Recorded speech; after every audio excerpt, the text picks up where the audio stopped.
Você acredita que um homem que praticou uma violência doméstica e familiar contra a mulher pode se beneficiar com um acordo junto ao Ministério Público para não responder a processo criminal algum? A própria Lei 13.924, promulgada no final de dezembro de 2019 e que entrou em vigor no final de janeiro de 2020, proíbe totalmente que o agressor, que é aquele que praticou qualquer tipo de violência, seja ela física, psicológica, patrimonial, moral ou sexual contra a mulher, seja favorecido por esse acordo de não persecução penal, ou seja, não responda a processo criminal algum. A própria lei que eu acabei de mencionar, em casos que não de violência doméstica e familiar, estabelece determinadas condições para que o acordo de não persecução penal possa ser oferecido pelo agente ministerial, ou seja, o promotor de justiça. Primeiramente, o que eu considero um grande prejuízo, e sinceramente não sei o porquê de constar na lei, é exigir do acusado que ele confesse formalmente que ele praticou esse crime. A meu ver, esse tipo de confissão não favorece em nada o acordo de não persecução. Primeiramente, porque nós não tivemos uma produção probatória. Segundo, porque bem se sabe e está estabelecido na lei que a mera confissão do acusado não é em si uma prova suficiente para embasar, para fundamentar uma condenação. Então, uma confissão formal do acusado em um momento pré-processual nada significa, sendo que o objetivo da lei não foi esse, mas sim reeducar, fazendo com que essa pessoa aceite as condições estabelecidas pelo Ministério Público e que as cumpra. Um outro elemento de fundamental importância é que o crime não tenha sido praticado mediante violência ou grave ameaça.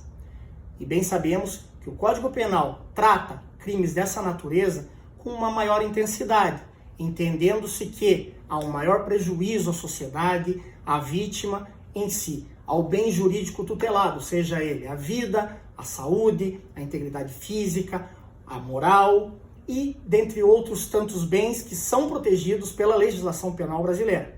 O terceiro requisito é que este crime não cometido com violência ou grave ameaça tem uma pena mínima menor do que 4 anos. É importante que você entenda que o nosso Código Penal, ele traz condutas que são punidas pela lei.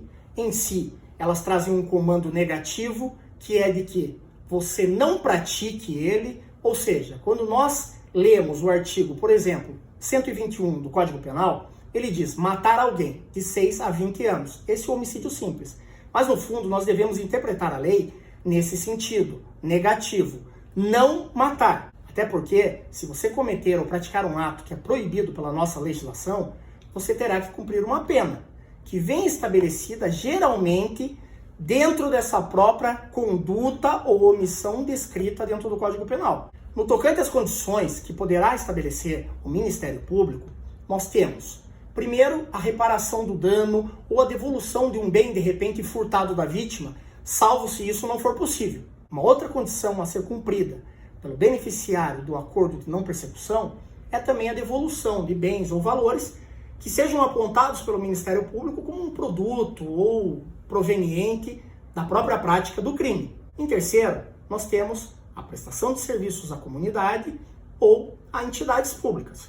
Em quarto, nós temos também a prestação pecuniária, que é um pagamento em dinheiro, geralmente voltado a entidades públicas que tenham em si um fundo, um interesse social. Em quinto, nós temos uma disposição aberta, que diz que o promotor de justiça, representando o Ministério Público, poderá estabelecer outras condições que entenda adequadas e necessárias à repressão e à prevenção daquele crime que estava sendo investigado e que seria objeto de um processo criminal. Por fim, é importante saber que ainda que o juiz não tenha participado da celebração desse acordo entre Ministério Público, defensor e beneficiado, ele tem ampla liberdade para a análise desse acordo e sim ver a sua pertinência, se observou todos os requisitos legais ou se ele é excessivo ou até mesmo insuficiente. Nesses casos, o juiz enviará ao Ministério Público esse acordo e pedirá que haja uma revisão e uma correção de determinados pontos, que pode ser ou de um excesso, ou de uma insuficiência, ou do cumprimento de uma condição necessária imposta pela legislação penal. É isso aí. O agressor de violência doméstica e familiar contra a mulher jamais poderá ser beneficiado com um acordo de não persecução penal.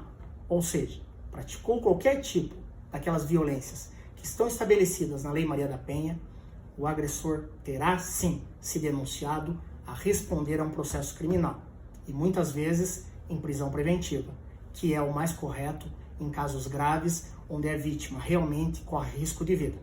Até uma próxima.